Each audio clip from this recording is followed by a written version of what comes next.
কবিতাৰ শিৰোনাম আশাৰ সপোন। কথা ৰাকেশ ৰাজবংশী। পাঠ ধনজিত নাথ। সকলোকে কম আজি তোমাক ভাল পাওঁ বুলি। মোৰ মন মগজুত কেৱল তোমাৰেই ভাল পোৱা। হয়তো মোৰ ভাল পোৱাই চুব পৰা নাই তোমাৰ মনৰ গভীৰতা। মোৰ মৰমে হয়তো চুব পৰা নাই তোমাৰ হৃদয়ক। তথাপিও চিঞৰি চিঞৰি কম তোমাক ভাল পাওঁ বুলি। যেতিয়াই তোমাক ভাল পোৱাৰ মান পাম, তেতিয়াই গৈ তোমাক সাবটি ধৰিম।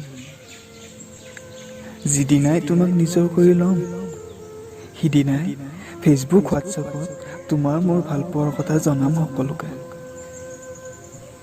সকলোৱে জানক তুমি যে মোৰ আৰু মই যে তোমাৰ। দিনক দিনে বাঢ়ি গৈছে জানা তোমাৰ প্ৰতি থকা মোৰ ভাল পোৱাবোৰ। শুনাচোন, ঘৰৰ পৰা জানো অনুমতি দিছে তোমাক মোৰ হ'বলৈ? যিদিনাই তুমি মোৰ হ'বা, সিদিনাৰ পৰা কেৱল তুমি মোৰ, কেৱল তুমি মোৰ। তেতিয়াৰ পৰা তুমি পাবা মৰম, মাথো মৰম, আৰু তাৰ প্ৰত্যুত্তৰত তুমি দিবা একাজলি মৰম, ভাল পোৱা।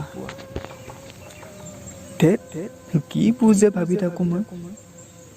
দিনতে সপোন দেখিবলৈ লৈছো মই। সপোন।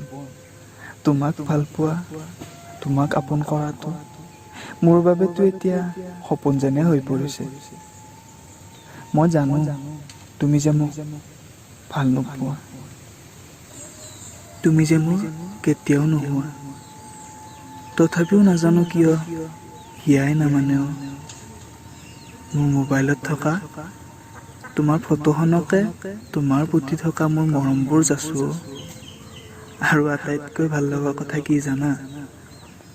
তোমাৰ যে সেই ফটোখন মোক কোনো দিনে নিৰাশ নকৰে। এটি মিচিকীয়া হাঁহিৰে মোৰ পিনে সদায় চাই। আৰু মই কওঁ যে মই তোমাক বহুত ভাল পাওঁ।